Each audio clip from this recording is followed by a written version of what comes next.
Bago natin simulan ang ating video, nais ko munang magbigay ng taos-pusong pasasalamat sa inyong walang sawang pagsuporta at pagmamahal sa ating YouTube channel. Ang inyong patuloy na pagtangkilik at tiwala ay nagiging inspirasyon para sa amin upang patuloy na maghatid ng mga dekalidad na content.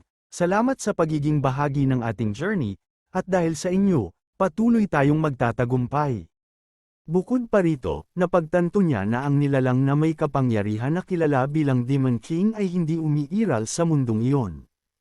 At upang makabawi sa pinsalang natamo ng Demon King, kailangan itong matulog ng 100 taon.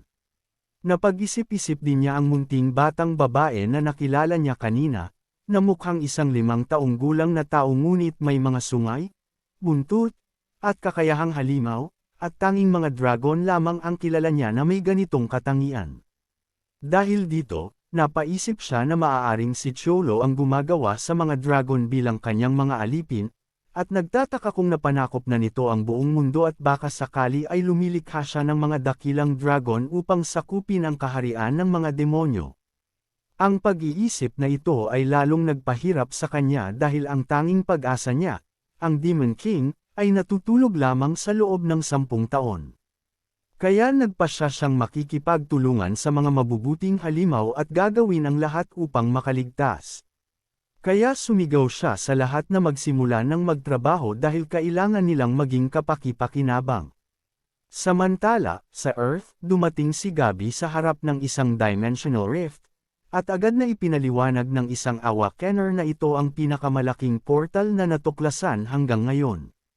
Nagbabala siya na agad silang papasok at dahil dito ay dapat humiling ng suporta kay Zinak. Pagkatapos ay sinimulan niyang pumasok, iniisip na ang laki ng portal ay pangunahing sumasalamin sa laki ng dungeon.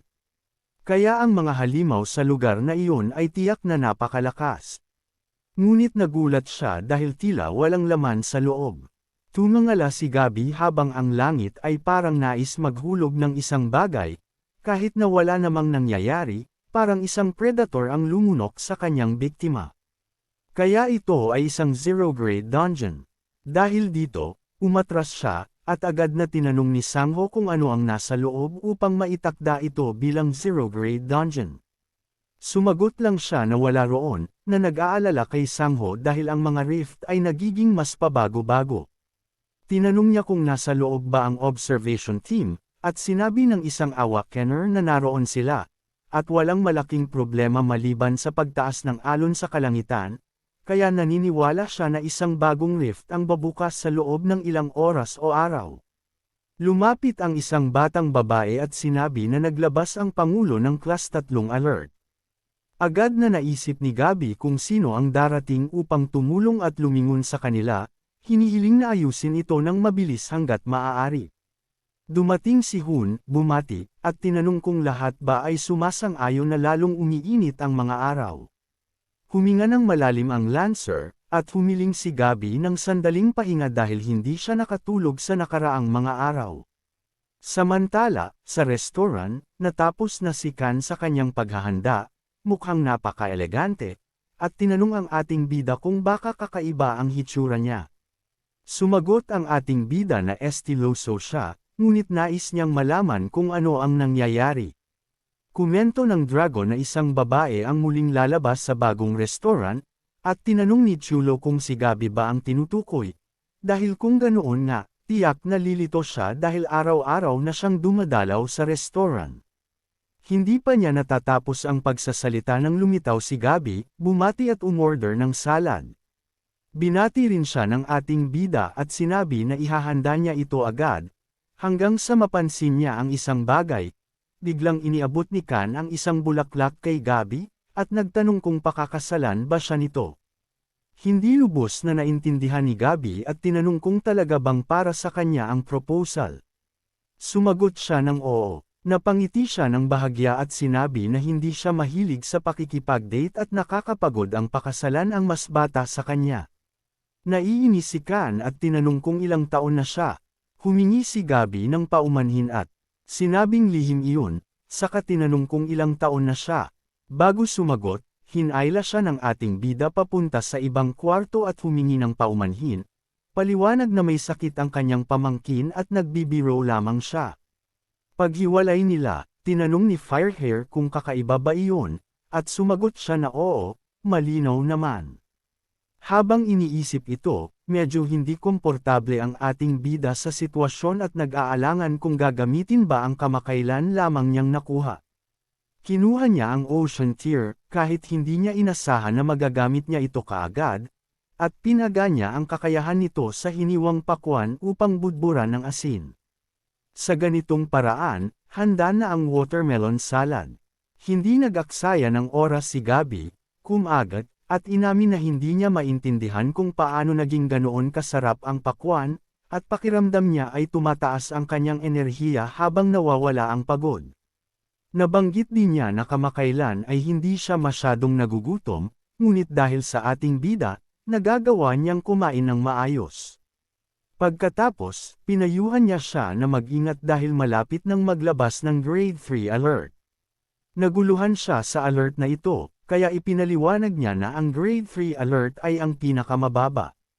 Ngunit kahit ganoon, maaaring lumitaw ang isang Grade 1 boss monster. Ang Grade 2 alerts ay inilalabas kapag may dalawa o higit pang Grade 1 boss monsters. At ang pinaka-nakakatakot sa lahat, ang Grade 1 alert ay hindi pa kailanman naibigay mula pa noong trahedya 10 taon na ang nakalipas. Sinabi rin niya na isang zero-grade dungeon ang nalikha sa Sod-Amon at hindi pa niya lubos na nauunawaan kung paano ito gagana. Pagkatapos ay sinabi niyang nakita niya ang pamangkin ng ating bida at napaka-cute nito, kaya marapat lamang na imungkahi na makilala nito ang isang mabuting babae, dahil siya mismo ay hindi tamang tao para rito. Pagkatapos niyang sabihin ito, umalis siya. Lumapit si Kan at tinanong kung naging kabiguan ba iyon. Sumagot ang ating bida na tiyak na ganoon. Dahil dito, tinanong ni Firehair kung kakaiba ba sa kanya na ang isang dragon ay umibig sa isang tiyak na panahon, at hindi nagdalawang isip ang ating bida bago sumagot na oo. Sa kanyang isip, naalala niya ang isang elf na ipinaliwanag na ang kanilang oras ay ganap na iba, at pinayuhan siya na ipagpatuloy ang buhay nang hindi isinusuko ang sarili niyang buhay. Bagamat nalungkot sa alaala, sinabi niyang hindi mahalaga ang lahi, dahil dumaan rin siya sa parehong sitwasyon. Nagulat si Kan at hindi niya inakala iyon, kaya humingi siya ng karagdagang detalye, lalo na't inamin rin ng ating bida na siya ay umibig. Sinabi ng ating bida na kalimutan na iyon at maglalakad na lamang siya. Ngunit bago niya matapos sabihin iyon, nakaramdam siya ng isang masamang aura, tulad ni Kan, na nagtatanong kung saan nanggaling ang mabahong amoy ng dugo. Naisip ni Cholo na pamilyar ang amoy ng dugo, dahil ito rin ang naramdaman niya noong laban sa Demon King 10 taon na ang nakalipas. Habang iniisip niya ito, lumitaw ang isang babae at nagtanong kung siya ba ay nasa human realm. Hindi makapaniwala sina Gabi at ang kanyang koponan sa kanilang nakita, dahil ang mga demonyo sa harap nila ay nag-uutos lamang sa kanilang mga halimaw na kainin ang lahat ng kalaban. Agad namang tumutok ang mga awaken, at sumigaw si Sanho na gamitin ang Formation D para sa depensa. Hindi nag-aksaya ng oras ang grupo at inanunsyo ang Iron Defense. Matagumpay na nablock ang mga patak ng dugo. Ngunit nagpakawala ang halimaw ng isang malakas na ungol at sa isang galaw lamang, nabasag nito ang hadlang ng napakadali, kaya naisip ng lahat na ito ay isang vampire. Pumasok ang kapitan at walang awa nitong sinaksak ang halimaw, ngunit hindi ito gaanong nagkaroon ng epekto. Lumingon siya sa gilid at sinabi na inaasahan niyang ganoon ang magiging laban sa isang level 0 dungeon. Tinawag ng boss na walang halaga ang lahat at sinimulang sumunog ng dugo sa lahat ng direksyon, pinipilit ang Lancer na isiga sa lahat na sumali sa labanan, habang ang mga Time Mercenaries ay tutulungan din. Pinagsama ng vampire ang enerhiya sa kanyang kamay at pinaputok ang dugo sa lahat ng direksyon. Napansin ni Sangho ang pulang ulap na nabubuo na harang sa paningin, kaya binalaan niya ang lahat na mag-ingat. Ginamit ni Hun ang kanyang robot upang tipunin ang enerhiya at pinaputok ng buong lakas, halos tamaan mismo ang Lancer. Tinanong niya kung ayos lang ito, at binalaan ni Sanang Hu na sa isang sandali inisip niyang mamamatay ang kanyang kakampi. Tinanong niya kung kaya bang mapanatili ang paningin para sa lahat. Sumagot si Hu na imposible alisin lahat ng ulap, kaya nagtipon siya ng mas maraming enerhiya at pinaputok sa lahat ng direksyon dahil may kaunting nakikita siya. Ngunit nagregenerate lamang ang dugo at labis siyang naiinis dahil walang epekto ang normal na atake. At para lalong lumala, napansin niyang ang Blood Monster ay tumatakbo patungo sa portal. Sinubukan ng Lancer itong pigilan at nagtipon ng lahat ng enerhiya sa kanyang spear, at pinuspos ito ng buong lakas sa halimaw, hinati ito sa dalawa. Pagkatapos ay inutusan niya ang defense team na isara ang exit dahil sinusubukan ng halimaw na makatakas sa gate. Natapos ang malaking six-pointed star formation at muling naghanda ang grupo upang harapin ang boss, napansin din ang napakaraming demonyo na lumitaw. Napagtanto ng vampire na malala ang sitwasyon at nagdalamhati, dahil kakabawi lamang niya sa kanyang kapangyarihan matapos ang digmaan 10 taon na ang nakalipas at hindi pa rin ito sapat, at hindi niya maintindihan kung bakit napakataas ng antas ng tao. Alam niya na bawat segundo ay nagpapulala ng kanyang kalagayan, hanggang sa punto na kailangan na niyang manalangin para sa kanyang buhay. Habang sinusubukang lumabas sa formation, lumitaw si Gabi sa likod ng vampire at binalaan siya na tapos na ang fury time niya. Ngunit bago siya gumawa ng anumang galaw, tumingin siya pababa at nakita ang mga demonyo na tuluyang binabasag ang formation, kaya umatake siya ng buong lakas. Kailangan niyang matapos ito bago malaya ang mga halimaw. Subalit walang bisa ang kanyang atake dahil ang vampire ay ginawang dugo ang kanyang katawan upang paalang bisa ang saksak. Pagkatapos, nag-transform ito sa kanyang likidong anyo at ginamit ang pagkakataon upang makalusot sa barrier. Nagdiwang siya, sa wakas ay nakatakas sa portal, ngunit nandoon na ang ating bida sa labas na naghihintay, at sa isang tapik lamang, pinatulog niya ito. Pagkatapos gawin ito, binuksan niya ang kanyang dimensyon at lumitaw si Kasam, tinanong kung ano ang gusto niya, at bago pa man makasagot ay nagulat siya sa kanyang nakita. Sa kamay ni Cholo ay isa sa 4 na Demon Lords, si Sveringly. Ipinasa ng ating bida ito at inutusan na dalhin ito sa malayong lugar. Nasisiyahan na ang Hunter Association ay may ganitong malalakas na tao at nakipaglaban bilang isang koponan, na may 0 casualties sa record ng labanan. Bukod pa rito, napagtanto niya na hindi tulad ng kontinente ng Espanya, ang lupain ay nagtipon lamang ng mga elite, at sila nga ay mapagkakatiwalaang tao. Nakapagpasaya ito sa kanya, ngunit alam niya na kailangan din niyang kumuha ng war spoils, kaya inutusan niya ang goblin na kumuha ng level 1 magic stone. Iniwan niya ito sa entrada ng portal, naniniwalang sapat na iyon, at pumasok sa kanyang pribadong dimensional fissure. Ngayon, kaunti tungkol sa nakaraan ng Demon Kingdom, ganap na pinamumunuan ito ng mga malalakas. Sa madaling salita, ang Demon King ang pinakamalakas na nilalang sa buong kaharian. May 4 na lord sa ilalim ng kanyang utos, bawat isa ay may malaking kapangyarihan at ganap na sumusunod sa utos ng hari. Ang mga general na ito ay nakasakop ng napakaraming teritoryo hanggang sa tuluyang matalo ang Demon King sa isang estado ng kapayapaan at kamatayan ng isang walang kapantay na bayani na dumaan na parang bagyo at tumakas. Labis na nagalit si Sovereign, na ipinahayag na siya ay nakaligtas at bumalik.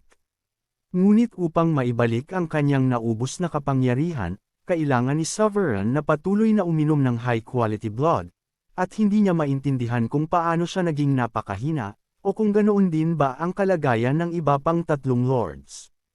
Napupuno siya ng galit hanggang sa gusto niyang patayin ang lahat, lalo na ang ating bida na siyang may gawa sa kanya ang lahat ng iyon. Bigla siyang nagising at napagtanto na siya ay hinahatak papasok sa isang portal, at wala siyang magawa hanggang sa tuluyang magising. Pinayuhan siya ng ating bida na may 2 pagpipilian, buhay o kamatayan, at sinabi niyang sagutin ito ng tapat, kung hindi ay mamamatay siya. Tinanong niya rin kung sakali ba ay natutulog ang Demon King. Tumingin ng mabuti si Sovereign sa kanyang mukha at tinanong kung siya ba si Micas, dahil tila imposible siyang manatiling ganoon kabata. Binanggit niya na inaakala niyang siya ay tatanda at mamamatay, kaya naghintay siya ng ilang taon. Tumayo ang ating bida dahil malinaw na malakas ang kanyang katapatan sa Demon King, at sa kadahilanang iyon, nararapat lamang na siya ay mamatay. Ngunit nagpanik ang vampire at ibinunyag na ang Demon King ay natutulog at marahil ay mananatiling ganoon sa loob ng 70 taon hanggang sa maibalik niya ang lahat ng kapangyarihan. Napagtanto ito ng ating bida sa pamamagitan ng kanyang detection eye, at ngayon tinanong niya kung gaano nakalakas ang naibalik ng vampire. Ibinunyag ni Sovereign na nakabawi siya ng 2 kalimang bahagi. Naiintindihan niya na ito ay katumbas ng 2 level 1 monsters, at ang bawat lord ng Demon Kingdom ay kayang lumunin ng 5 o 6 na level 1 monsters, ang pinakamataas na antas. Sa pag-iisip nito, tinanong niya kung sakali bang sinadya niyang lumitaw sa lugar na iyon. Sumagot si Sovereign na hindi, dahil siya ay tahimik na nagpapahinga at napilitan lamang na lumitaw. Ipinakita ng detection eye na siya ay nagsisinungaling, kaya binalaan siya ng ating bida na sa pagkakataong ito, mamamatay siya. Nagpanik muli si Sovereign at binago ang sagot, sapagkat ang lahat ng iniisip niya ay para lamang patayin siya. Naisip ng ating bida na ang mga nilalang na dumaraan sa Demon Kingdom ay lalong lumalakas, at kahit nakakapagtaka na tawaging pagkakataon ito, malinaw na mayroong sinasadyang lumilikha ng dimensional fissures, ngunit hindi niya alam kung sino. Dahil dito, tinanong niya kung ano ang kasalukuyang sitwasyon sa Demon Kingdom.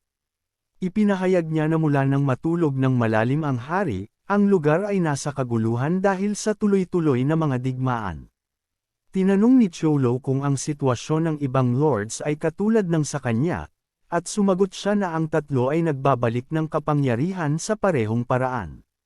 Sinabi niya na napakaganda nito at natuwa siya. Habang nag-aalangan kung mapapalampas siya, hinawakan ng ating bida ang kanyang damit, dahil tinutupad niya ang kanyang pangako, at itinapon siya sa portal papunta sa isa pang fissure. Pagkatapos bumagsak ng mukha sa lupa, tinawag ng ating bida si Mino at inihayag na may bagong manggagawa na tutulong, kaya kailangan itong turuan si Sovereign tungkol sa mga patakaran ng labyrinth. Nagulat ang Minotaur nang malaman na si Sovereign ay isang lord ng Demon Kingdom at hindi niya mapalingon ang kanyang mga mata mula rito. Malinaw sa Minotaur na si Cholo ay may mga dragon bilang alipin at maaaring may malaking hukbo pa. Nagulat si Sovereign, naniniwala na ang mga tao na nakipaglaban sa kanya dati ay marahil rin ay mga nasasakupan ni Cholo. Bukod pa rito, sinusubukan niyang intindihin kung paano hindi tumanda ang ating bida, bukod pa sa pagkakaroon ng napakalakas na kapangyarihan, at naniniwala siyang nakamit nito ang immortality. Sa sandaling iyon, hinayla ng ating bida ang atensyon ng dalawa at binalaan na kung magpapatuloy sila sa usapang wala sa lugar, haharapin nila ang agarang kamatayan. Agad namang ipinaliwanag ni Mino ang lahat ng patakaran ng Miss hanggang sa maabot ang pinakamahalagang bahagi, kailangan niyang kumain ng marami upang magkaroon ng lakas at tibay. Hindi niya lubos na naiintindihan ang ibig sabihin nito, ngunit sa anumang kaso, may bagong manggagawa na para sa restaurant. Binuksan ng ating bida ang isang portal, at pagdating sa Minotaur's Labyrinth, tinanong kung bakit lahat ay nararamdaman na mahina, na agad nakakuha ng atensyon ni Sovereign. Nagulat siya sa pagkakita kung sino ito at agad na sumigaw na ibinigay niya ang lahat, nagtrabaho ng husto, sinubukang kumain ng marami, at kahit na hindi niya sinubukang tumakas. Hindi maintindihan ng ating bida kung ano ang sinasabi niya. Tinanong ni Demon Lord kung hindi ba alinsunod sa patakaran ang kumain ng marami upang magkaroon ng stamina, at kung iyon ang dahilan kung bakit siya patuloy na umiinom ng dugo, ngunit ang tanging nakuha niya ay tumaba at hindi alam kung ano ang gagawin. Hindi makapaniwala si Cho sa naririnig niya, dahil si Sovereign ay isang exception. At sinabi niya sa kanya na magbihis. Tumayo si Sovereign at nagtanong kung totoo ba iyon, at ipinaliwanag niya na sinubukan niyang gamitin ang dugo ng hellcows bilang pataba dahil nagpapaganda ito sa paglago ng mga gulay, at kaya niyang linisin ang dugo na iniinom niya, gawing dalisay.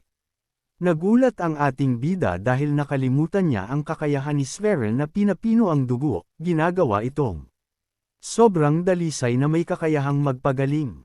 Naisip niya na darating ang araw na magagamit niya ang kakayahang ito, at sa pagkakita sa mga halamang nasa magandang kondisyon, nagpasya siyang gamitin ang mga ito bilang sangkap para sa restaurant. Pagkatapos niyang sabihin iyon, pumunta siya sa kanyang establishmento at agad na inutusan si Khan na ihanda ang mga gulay na dala niya. Ngunit nang makita siyang mukhang nanghihina, tinanong niya kung siya ba ay muling nanghihina. Ipinaliwanag ni Khan na kakatapos lang niya sa carrot at may iba na agad na order. Napaisip si Cholo na si Khan ay tuloy-tuloy na tumutulong sa trabaho sa restaurant habang naghahanap din ng paraan para makabalik sa kontinente ng Espanya, kaya tiyak na pagod siya, at sinabi niya na bibigyan niya siya ng ilang araw na pahinga. Nagulat siya sa narinig. Tinanong ni Ann Kulay kung pupunta ba sila sa Great Blue. Hindi maintindihan ng ating bida kung ano iyon, at patuloy siyang nagmamakaawa na dalhin siya sa Blue, ipinapakita sa magazine kung ano iyon. Dito lamang naunawaan ni Cholo na ang tinutukoy ay dagat, at pumayag siya, dahil maayos na naitatago ni Sverre ang kanyang mga sungay at buntot. Kumislap ang mga mata nito at yumuko bilang pasasalamat. Natutuwa ang ating bida at tinanong kung itinuro ba iyon sa kanya ni Khan. Ipinagmamalaki ni Khan na ito ay resulta ng kanyang pagsasanay. Ngunit binalaan ni Cholo na hindi pa ito ang tamang panahon para yumuko, dahil kailangan nilang magbihis bago lumabas. Sa ganoong paraan, isinara nila ang restaurant at tinanong ng ating bida kung handa na sila pareho. Pagkatapos, hinawakan niya ang maliit na babae at lahat sila ay nagsimulang lumipad dahil sa kanyang kapangyarihan. Nagulat si Khan at tinanong kung kailan niya natutunan ang kapangyarihang ito. Sumagot ang ating bida na matagal na, dahil ginagamit niya ito sa pagpatay sa maraming nilalang. Habang hawak ang dalawa, sinabi niya na maghanda sila at lumipad siya ng napakabilis. Natuwa si Khan sa karanasan, lumilipad sa anyong tao, na lubos na naiiba sa kanyang anyong dragon. Natutuwa ang ating bida at agad niyang inanunsyo na malapit na silang makarating, habang unti-unting nagbabago ang tanawin hanggang sa makarating sila sa harap ng dagat. Agad na tumakbo si Clay kasama ang kanyang espiritu, at nakita ni Chuho si Khan na nakaupo sa lupa, kaya tinanong niya kung hindi ba siya papasok sa tubig o kung problema ba ang tubig para sa lahi ng Red Dragon. Sumagot si Khan na hindi niya partikular na gusto ang tubig. Hindi niya ito kinaiinisan, ngunit sapat na ang makita ang kanyang kapatid na masaya. Ngumiti ang ating bida, naiintindihan ang sitwasyon, at binuksan ang kanyang portal, hinihiling kay Kasam na hanapin ang pana ng pangingisda na nakuha niya mula sa silangang kontinente. Tuloy-tuloy at mahusay gaya ng dati, ibinigay ng goblin ang kagamitan at sinabi na mag-enjoy sila. Nakita ito ni Khan at tinanong kung ano iyon. Ipinaliwanag ni Cholo na ito ay isang gantimpala na natanggap niya sa silangang kontinente matapos gampanan ang isang kahilingan mula sa isang immortal, at ito ay isang fishing rod na kayang makahuli ng napakalaking isda kahit walang pain. Dahil dito, lumipad siya ng buong bilis at itinapon ang hook sa dagat, gusto niyang gamitin ang fishing rod gaya ng dati. Bahagyang nagbago ang kanyang ekspresyon habang nagmumuni-muni, habang mas iniisip niya ang sarili. Mas ramdam niya na puno na lamang ng panghihinayang ang natitira. Sa sandaling iyon, nagsimulang gumalaw ang linya ng pangingisda at hinailan niya ito, na lumabas ang isang level 2 giant kraken, na kinilabutan ang lahat. Hindi rin nag-aksaya ng oras ang water spirit at nakahuli rin ng ilang isda. Nagulat ang ating bida sa mga isdang nahuli ni Clay, ngunit sinabi niyang sa kasamaang palad, hindi nila ito pwedeng kainin dahil hindi ito masyadong masarap. Gayunpaman, pinuri niya siya sa mahusay na huli kasama ang water spirit. Iniisip niya rin na karaniwang kapag lumalaki ang mga hayop dagat mula sa pamilyang squid, nag-iipon ng ammonia sa kanilang katawan, kaya nagiging amoy banyo. Pagkatapos, gamit ang kanyang kakayahan, hiniwa niya ang mga ito sa maraming piraso. Dahil ang Kraken ay nakatira sa kailaliman ng dagat at hindi umaasa sa buoyancy, mas kaunti ang masamang amoy at malambot ang laman, kaya angkop para sa masarap na sashimi. Naiisip din niya na noong kasama niya ang Legion sa kontinente ng Espanya, steamed ang seafood at limitado ang sangkap. Kaya naman, naghanda siya ng Kraken legs na inihaw sa butter at Kraken sashimi. Nagsimulang kumain ang lahat dahil sa gutom, lalo na si Clay, na hindi makatiis at nagpasya ring tikman ang pagkain. Nang ma-realize niyang napakasarap nito, nagsimulang mag-usap ang grupo hanggang sa ang kalangitan ay nagsimulang kumislap sa iba't ibang pattern. Naguluhan si Kan at tinanong kung ano ang lahat ng kumikislap na iyon. Ipinaliwanag ng ating bida na ito ay mga insekto na nagliliwanag matapos kumain ng maalat na hangin dagat, at ayon sa kanyang kaalaman, mayroon ding ganito sa kontinente ng Espanya. Dahil dito, mas lalong nagmuni-muni ang ating bida. Naalala niya ang kanyang ama na si Buso-san, at kahit lumipat sa Seoul, marahil ginawa niya iyon dahil namimiss ang kanyang bayan at madalas magdala ng bote ng soju pauwi.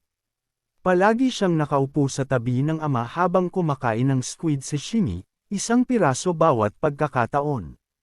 Nang nasa high school siya, inisip niya na matatapos ang buhay kapag pumasok sa universidad, ngunit doon nagsimula ang isang bagong simula.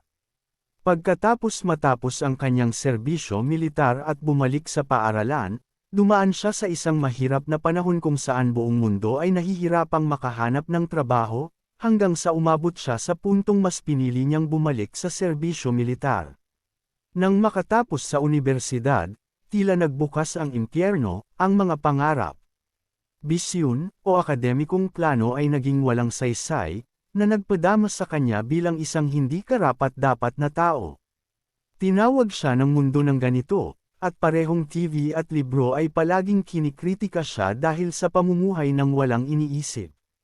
Matapos mabuhay sa pag-aaral ng walang pangarap, naisip niyang mali ang mabuhay ng hindi man lang nakakahanap ng trabaho na may magandang sahod. Ang sandali na isinuko niya ang pangarap na makapasok sa isang malaking kumpanya ay noong dumating ang Enero 1 at siya ay nag-turn 30. Sa harap ng kanyang mesa, ang amoy ng hapunan ay mapait at maalat, at palaging sinasabi ng kanyang ama na ang landas na tinahak niya ay tama. Pagkatapos noon, nangako ang ating bida na siya ay magtatagumpay at babalik, ngunit sa huli, hindi niya nagawa. Sa sandaling iyon, napansin siya ni Kan, na nakakita sa kanya na naliligaw sa milyon-milyong iniisip. Nang bumalik si Cholo sa sarili, naging seryoso siya sandali at muling ngumiti, na nagulat lamang at tinanong kung gusto niyang uminom pa. Sa gabi, malapit sa lungsod, ilang ibon ang lumilipad sa paligid ng isang truck, habang iniuulat na ang fugitive na tinatawag na beast ay tumatakas sa silangan ng sisyo. Pagkatapos ng ilang sandali, bumalik ang lahat sa restoran at inihayag ng ating bida na ihahanda niya ang Kraken, pakakainin si Kulay, at saka lamang bababa. Inihanda niya ang sarili, ini-imagine kung ano ang maaari niyang gawin. Iniisip niya na ang seasoned Kraken ay napakasarap at maaaring punuin ng Korean blood sausage. Sa kasalukuyan, isa lamang ang nasa isip niya. Kaya, maingat niyang hinihiwa ang katawan at mga paa ng Kraken sa maliit na piraso. Pagkatapos, nagdagdag siya ng kaunting cooking oil sa harina para sa pagprito, saka nilagyan ng asin at tubig para makagawa ng makapal at malambot na dough. Pinirito niya sa mataas na init hanggang sa matapos ang fried Kraken. Tinilahan niya ang unang piraso at na-realize na ang malutong na texture ng dough ay bumabagay ng husto sa karne, kaya't naging kamangha-mangha ang lasa.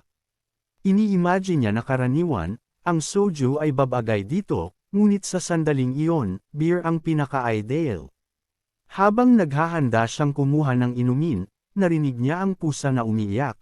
Kaya lumapit siya sa pinto upang tingnan at nagulat dahil ang laki ng pusa ay kapareho ng isang tiger cub. Gamit ang kanyang detection eye, na-realize niya na ito ay isang karaniwang pusa lamang na walang gaanong impormasyon, kaya naniniwala siyang marahil nakakain ito ng magic stone mula sa isang lugar. Dahil dito, napag-isip-isip niya na ang isang beast na nakakain ng magic stone ay mabilis na mamatay dahil hindi nito kayang hawakan ang magical power. At maliban kung ito ay unique class, sapat na ang kapangyarihan nito para patayin kahit ang isang awaken. Kaya nga, maaari itong gamitin sa pang-araw-araw, lalo na kung pinoproseso gamit ang engineering upang kontrolin ang dami ng magical power. Sa madaling sabi, ito ay isang mapanganib na bagay para sa anumang buhay na nilalang. Hindi alam kung ano ang gagawin, nag-alok siya ng kaunting kraken meat. Habang kinakain ng pusa ang lahat, nai-imagine lamang ni Chulo na para sa isang napakalaki, si Mungchi ay medyo maamo. Pagkatapos, nagpunta siya sa magbasa ng dyaryo at napansin na pinag-uusapan nila ang Guardian Gangbok, isa sa 5 ex-guardians na nakaligtas sa malaking pagsalakay ng mga halimaw. Ramdam niya na parang nakita na niya ang lalaking iyon sa ibang mundo, ngunit hindi niya iniisip na iyon ang kaso.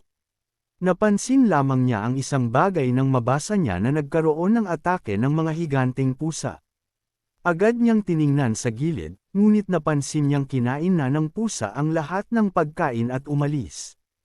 Kinabukasan, tinutulungan ni Kan ang ating bida sa pag-iilaw ng mga kalan habang nagbibigay ng laruan sa kanyang kapatid na babae. Dumating ang ating bida sa sandaling iyon at tinanong kung ano ba ang ginagawa niya, at sumagot si Kan na sira ang kalan, kaya siya na mismo ang nagbabalot ng sabaw. Hindi napigilan ni Chulo ang kanyang tawa at sinabi na marahil kailangan lang palitan ang magic stone para gumana muli. Naiyak si Kan, hindi niya inakala na magiging ganoon kasimple. Ngunit sa sandaling iyon, napansin ng ating bida na bumalik na ang higanteng pusa, ngayong may daga sa bibig nito. Tinawag ni Q ang pusa na tigre, ngunit sinabi ni Chulo na pusa lamang ito. Pagkatapos, tinawag ng maliit na babae ang pusa na Hadori at sinakyan ito, na ikinabahala ni Kan dahil hindi iyon hayop na dapat sakyan. Patuloy na hinahaplos ni Clay ang pusa, at napaisip ang ating bida na medyo maamo pala ang pusa, kaya malamang hindi ito katulad ng mga pusa sa mga ulat ng atake sa dyaryo. Biglang pumasok ang pusa sa restoran na natatakot dahil may isang tao na nakatayo sa harap ng restoran kasama ang isang falcon. Binigyan ng ating bida ng pagbati ang binata dahil matagal na silang hindi nagkita. Dumating si Riman na humihingi ng pagkain ngunit agad na binati ni Hope at ang batang blonde na patuloy na nagsasabing dapat na nilang alisin ang lahat ng pusa sa lugar. Pagkatapos, umupo ang lahat at sinabi ng bagong kapitan na gusto niya ng isang nakakapanibagong pagkain. Halos sabihin ng ating bida na may kraken sila, ngunit nagbago siya ng isip at sinabi na may squid siya at ini-imagine kung ano ang maaaring ihanda na nakaka-refresh. Nang matapos, sinabi niya na naghanda siya ng raw squid soup, ngunit sa totoo lang, ang mga sangkap ay kraken na may mandrake. Nagustuhan ni Hayek ang nakikita niya, ngunit tinanong kung may puting kanin din. Nagulat si Ryu Senador dahil wala siyang ideya kung sino ang kakain ng kanin kasama ng malamig na noodles, ngunit sinabi ng kapitan na tumahimik na lang. Pagkatapos, kumuha siya ng isang bahagi gamit ang kutsara at sinimulang kainin, na sinasabi na masarap. Masaya ang ating bida na makita ang lahat na nasisiyahan. At ang kapitan ay nagpasya na tanungin ang kabalyero kung huhuliin ba niya ang pusa na di umano'y umatake sa mga sibilyan. Sumagot ang kabalyero ng oo, dahil pareho iyon sa mga naunang insidente. Kuryoso si Chulo sa sinasabi niya at ipinaliwanag na isang taon na ang nakalilipas. Isang sikat na magnanakaw ang ninakaw ang isang transport vehicle na may dalang level 4 at 6 na magic stones, at hindi na malaman kung saan ito napunta. Walang nakakaalam ng pangalan, edad, o kasarian ng magnanakaw. Ngunit tinawag siya ng mga tao na, The Beast, dahil kaya niyang kontrolin ang mga hayop ayon sa kanyang kagustuhan.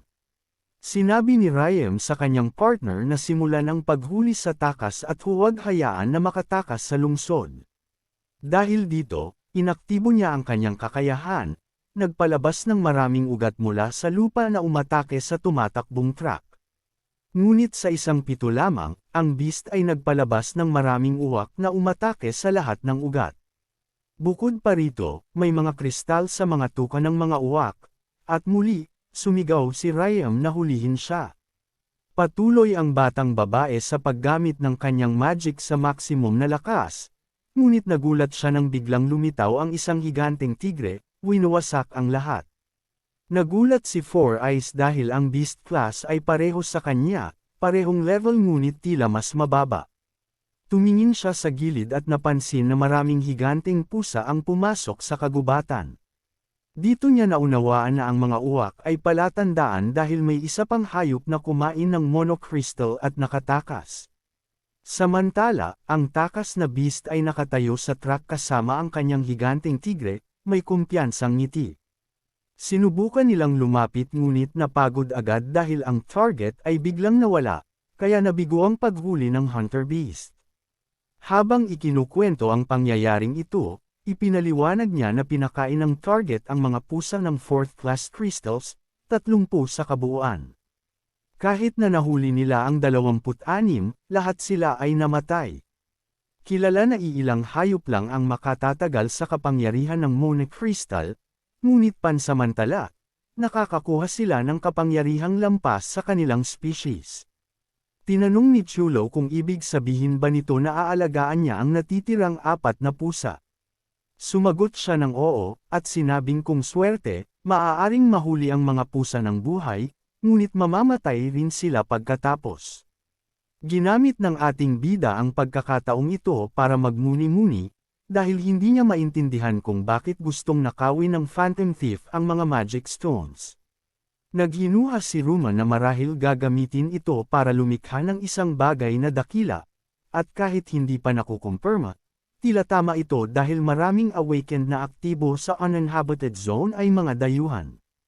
Nagulat ang ating bida, dahil ito ang unang pagkakataong narinig niya ang tungkol sa mga dayuhan. Sinabi ni Four Eyes na aalis na siya ngunit nagbabala na babalik siya sa lalong madaling panahon.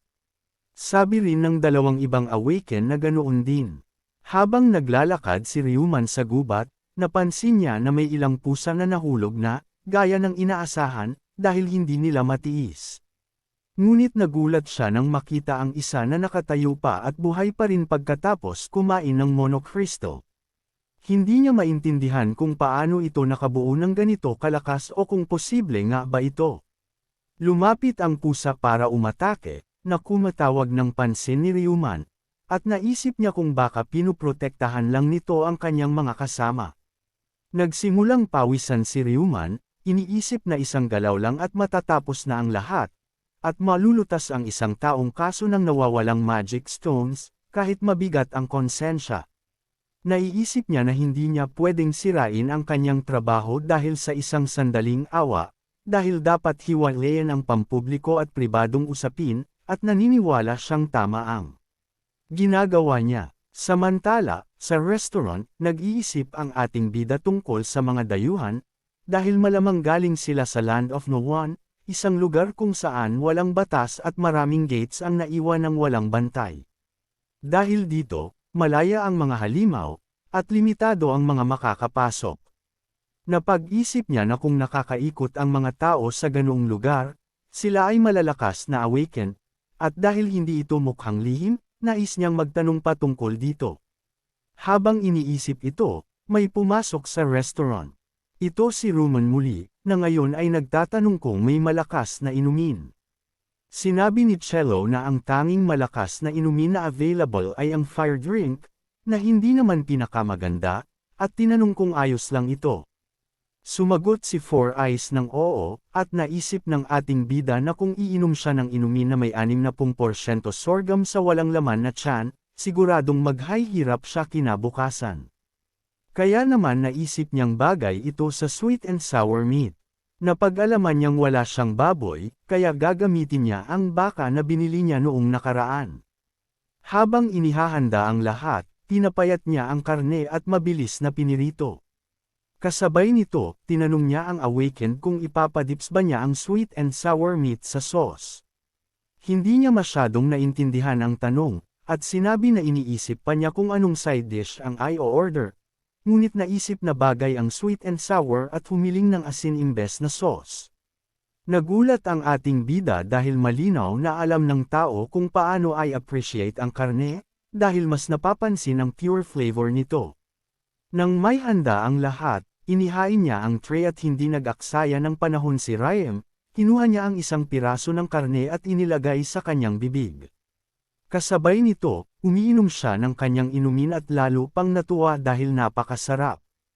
Ginamit niya ang pagkakataon para tawagan si Cholo, sinasabi na minsan ay malapit na siyang gumawa ng isang bagay, at kahit sinasabi ng kanyang ulo ang isang bagay, iba naman ang sinasabi ng kanyang puso, kaya nagtataka siya kung alin ang pipiliin. Na-imagine ng ating bida na bawat tao ay may kanya-kanyang merito, at kapag nasa battlefield, minsan nakakaharap sila ng ganitong sitwasyon, kapag namamatay ang kasamahan sa gitna ng kalaban, sinasabi ng puso niya na iligtas siya, pero sinasabi ng isip na magpatuloy sa paglusob sa enemy lines at iligtas ang mas maraming tao. Sa huli, kailangan pa rin niyang magbayad ng presyo. Pagkatapos magmuni-muni, napansin niyang sa mga ganitong pagkakataon, hindi mahalaga kung anong pipiliin niya, dahil lagi siyang magsisisi, ngunit sa parehong pagkakataon, may nakukuha rin siya. Curiously, nagtanong si Ryan kung pera ba ang nakukuha, at agad na sumagot si Cholo na madalas, kapag tiningnan sa huli, hindi ganoon kahalaga ang pera gaya ng nakikita sa umpisa. Napaisip siya habang naririnig ito, kumuha ng isa pang lagok ng inumin, at sinabi na mas komportable na siya ngayon. Natutuwa ang ating bida na marinig iyon hanggang dumating ang assistant ni Ryumin sa restaurant at sinabi na nahulaan niya na naruroon siya, dahil maraming agila ang nakaparada sa labas ng tahimik. Nag-alala siya at nagtanong kung bakit ganoon na ang oras sa gabi at lalo na kung ano ang ginagawa nito sa restaurant. Sinabi ng assistant na malapit lang ang kanyang bahay at humiling na makasalo ng kaunti sa sweet and sour meat, ngunit tumanggi siya dahil nagugutom siya. Matapos ang lahat ng pagkain, umalis siya ng restaurant kasama ang babae na nagreklamo dahil sa labis niyang kalasinggan. Nagulat siya nang makita ang isang pusa at nagtanong kung paano pwede itong maging ganito kalaki. Pinagmasdan ito ni Ryumin at sinabi na karaniwan lang ang mga pusa sa lungsod ng Goyang, at nagpaalam na dahil may maraming daga ang pusa, marahil gutom ito. Umalis ang dalawa habang nanunood ang hayop na naaalala lamang ang 3 libingan ng iba pang mga pusa na namatay. Kinabukasan sa restaurant, nag-toothbrush si Clay at paulit-ulit siyang pinaalalahanan ng kanyang kapatid na huwag lunukan ng toothpaste foam.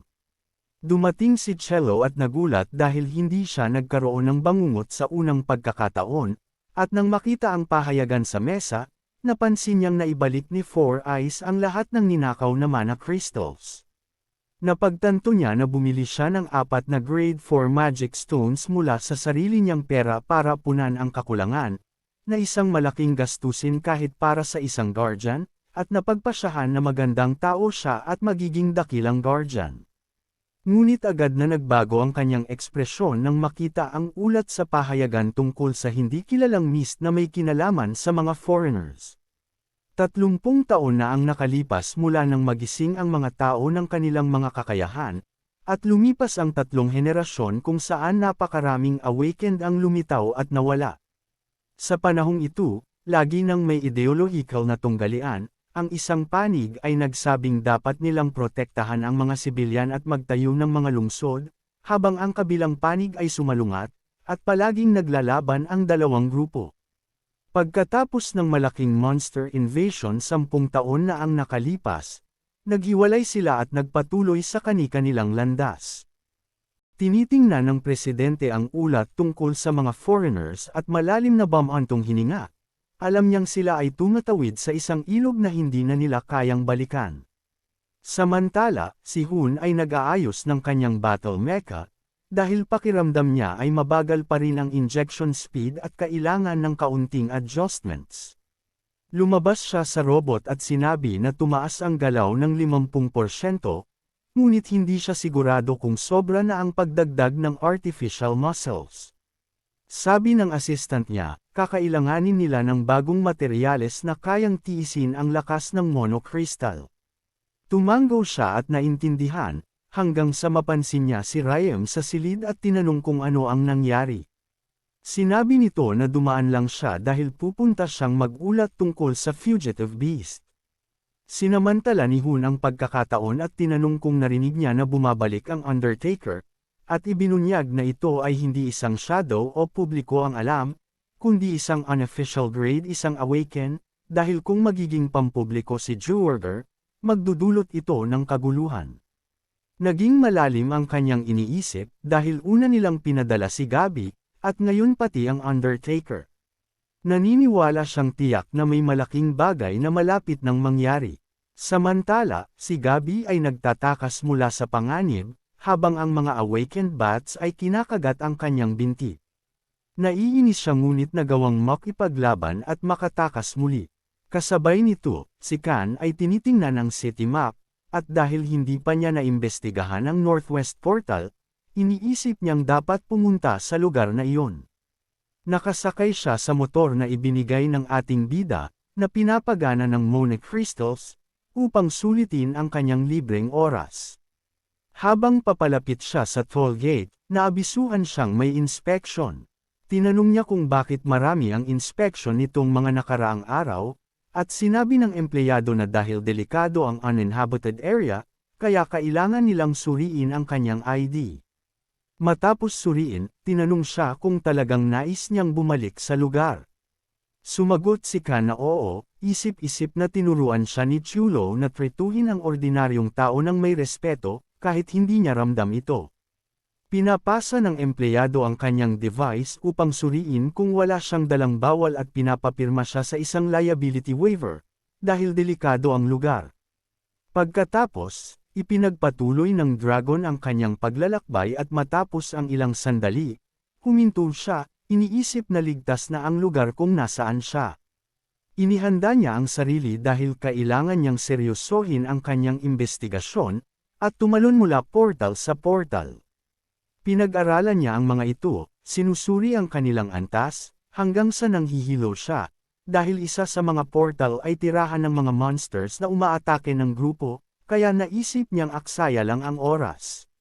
Bukod dito, nagutom siya at habang naghahanap ng monster sa portal, hindi niya maintindihan kung bakit wala siyang nakikitang halimaw. Ito ay dahil natatakot lahat sa kanya, dahil sa kanyang nakakatakot na dragon aura. Sa puntong iyon, nakaramdam siya ng kakaiba at naisip na may more than 10 awakened sa portal, hindi lang isa.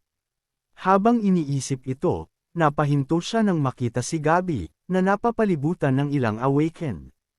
Nagsimulang manli ang grupo kay Gabi, sinasabing sa wakas ay nahulog na siya sa kanilang bitag.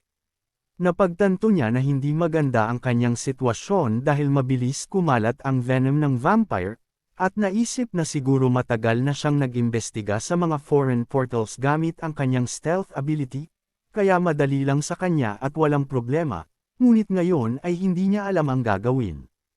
Sa puntong iyon, may lumapit sa kanya at nagsabing, huwag mo akong patayin. Ipinahayag nito na 5 taon niyang inihanda ang bitag para hulihin si Gabi ng buhay, at ipinakilala ang sarili bilang Besta. Linaw niyang sinabi na ito ay para pahirapan si Gabi bago siya tuluyang mamatay. Lalong nag-alala si Gabi at naisip na ang tanging opsyon ay tumalon sa bangin. Biglang napansin ng lahat ang isang kakaibang bagay, at nang tumingin si Gabi sa kalangitan, nakita niya ang isang malaking energy sphere na papunta sa kanila. Ang firepower ay tumama ng buong lakas, sapat na upang takutin kahit ang mataas na level na tiger. Nagulat si Besta dahil hindi niya inakala na ang Awakened Association ay makakagawa ng isang tao ng ganoong lakas, kaya naisip niyang umatras, dahil ang taong iyon ay hindi bababa sa rank 0 Awakened. Samantala, nakatayo si Gabi sa gilid ng bangin at nanginginig parang isang berdeng sanga. Hindi niya maintindihan kung bakit, dahil hindi siya natatakot sa apoy, kundi sa isang bagay mas malalim pa sa takot mismo. Sa huli, nahimete siya at dumating si Khan upang mahuli siya. Napagtanto niya na ang dahilan ng pagkakahimatay ni Gabi ay dahil sa lason. Nakikita ang lahat ng pinsalang nangyari, nagtataka si Khan kung ano ang dapat niyang gawin. Ginamit ng dragon ang pagkakataon at dinala siya sa ligtas na lugar, habang iniisip kung ano ang susunod na hakbang. Alam niya na kapag kinagat ng vampire bat, dapat palamigan ang sugat para mas mabilis lumabas ang venom. Kung may healing abilities siya, madali lang ito, pero wala siya niyon. Iniisip niya kung dapat bang tanggalin ang clothing na nakatabon sa sugat at hugasan para maiwasan ang impeksyon. Ngunit labis siyang nahihiya dahil hindi niya pwedeng direktang hawakan si Gabi. Dahan-dahan niyang tinanggal ang bahagi ng damit na nakatabon sa sugat hanggang sa magising si Gabi, naguguluhan. Nagulat siya at tumakbo pa paatras para ipaliwanag ang sarili. Tinanong siya ni Gabi kung ano ang ginagawa nila sa lugar na iyon, at ipinaliwanag ni Khan na natagpuan niya ito by coincidence habang naglalakbay, isang cave sa labas ng lungsod. Nang maramdaman niya na unti-unti nang humuhupa ang sakit, napagtanto niya na ito ay first aid at nagpasalamat siya. Labis na nahihiya si Khan sa pasasalamat at sinabi kay Gabi na huwag mag-alala. Ngunit may napansin silang isang bagay, at pareho nilang tiningnan. Tinanong niya kung makakabangon si Gabi, at sagot ng Shadow Cat na magiging mahirap iyon. Ngunit sinabi ni Khan na huwag siyang mag-alala dahil siya na ang bahala. Pinutol siya ni Gabi, sinasabing masyadong delikado ito dahil hindi siya kahit isang awakener. Ngunit sinabi ni Khan kay Gabi na huwag mag-alala, hanggang sa dumating ang robot na nagsabi na may dala itong gamot. Tinanong pa nito kung siya ba ay pamangkin ng may-ari ng restaurant, at sumagot si Khan na naglalakbay lang siya. Ngunit napansin ni Ryumi na kakaiba na may taong naglalakbay sa uninhabited zone, at lumitaw lang doon dahil nakita ang pangalan niya sa gate pass, kaya hindi niya lubos na naniwala na tunay na biyahero iyon. Nagulat si Gabi na naruroon rin si Ryumin at tinanong kung siya ba ang target nito. Sumagot si Ryumin na oo, dahil siya ang treasurer ng association, at tinanong din niya kung maayos lang si Khan. Sagot ng dragon ng kaunting pagkailang na ayos lang siya. Nagpasalamat si Four Eyes kay Khan sa pag-aalaga kay Gabi at tiniyak na magpapadala ang association ng reward sa restaurant, ngunit pinakiusapan siyang bumalik agad dahil pinaniniwalaan niyang iyon ang base ng mga foreigners. Naiwan si Khan na nag-iisip kung ano ang gagawin, ngunit nagpasya siyang bumalik sa restaurant. Pagdating niya, agad na tinanong siya ng ating bida kung may nangyari dahil sirang-sira ang kanyang damit. Nagdiwang si Clay na maayos siyang nakabalik, hanggang sa mag-transform siya sa kanyang human form.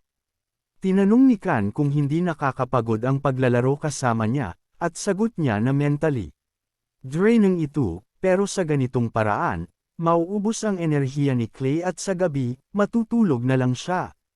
Samantala, sa Korean Awakeners Association, isang empleyado ang nag-ulat na walang abnormality sa identity verification ni Khan, at siya ay isang civilian na walang awakened powers, dahil walang detectable mana sa kanyang katawan.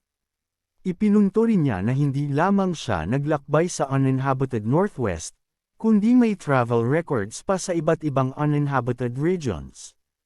Inamin ni Four Eyes na siya ay isang napakamatapang na bata.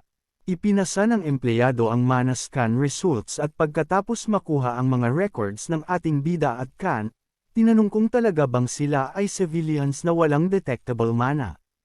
Nagulat si Gabi at nag-isip kung sino ang nagpakawala ng napakalakas na fireball, dahil kung hindi mula sa association, malamang ito ay resulta ng internal conflicts ng foreigners.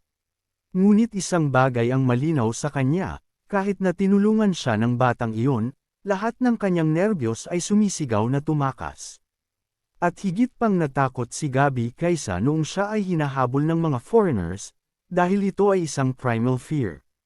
Kung siya ay isang elf, automatiko sana niyang iniiwasan ang ganitong uri ng aura, kaya hindi niya maintindihan kung bakit ganito ang naramdaman niya kay Khan. Samantala, nakikita natin ang isang lalaki na naglalakad. Ito ang ating bida na may edad. Naglakbay siya ng 10 taon, at iniisip niya na malawak din ang Spanish continent, tulad ng Western at Eastern continents. At wala pa ring sagot mula sa mga Eastern sages o Western scholars. Hanggang sa isang punto, siya ay nahulog sa lupa, kahit hindi niya alam kung sino ang nagpadala sa kanya sa mundong iyon. Ang tanging hiling niya ay marinig siya at maibalik sa kanyang mundo, dahil tapos na ang kanyang trabaho doon. Sa sandaling iyon, nagulat siya nang may malaking portal na lumitaw sa harap niya. Pinilit niyang maintindihan kung ano ito at inilagay ang kanyang kamay sa portal. Dito niya natagpuan ang sarili sa isang ibang universe, habang ang kanyang katawan ay unti-unting bumabata, at hindi niya lubos na maintindihan ang nangyayari. Nakakita siya ng iba't ibang monsters at nag-isip kung ito ba ay Demon Realm, habang sa kabilang bahagi ay tila Spirit Realm, at may matinding liwanag na lumitaw na nagbigay sa kanya ng ideya na baka ito ay isang world of mechanical civilization. Lahat ng nakikita niya ay bago sa kanya, kaya lumapit siya sa liwanag hanggang sa makita niya ang isang lungsod, ngunit muling napapawi ang kanyang paningin hanggang sa siya ay magising bigla dahil sa ingay ng radyo sa isa na namang nightmare. Nang magising siya, napagtanto niyang natutulog muli si Clay sa tabi niya, at naririnig ang radyo na nag-aabiso na ang Guardian, Master of the Spear, ay na-promote sa Level 1, kaya ngayon may 4 ng Level 1 Awakeners ang association. Nai-imagine ni Cho na ang pagkakaroon ng Level 1 Awakened ay may malaking kahalagahan, hindi lamang para sa kanilang eksistensya kundi bilang babala sa mga kaaway, at hindi niya alam kung may kinalaman ang mga foreigners dito. Samantala, sa conference room, inihayag ng Undertaker na sila ay babalik matapos ang 3 taon ng investigasyon, at ito ay tungkol sa sales report ng ibang mundo.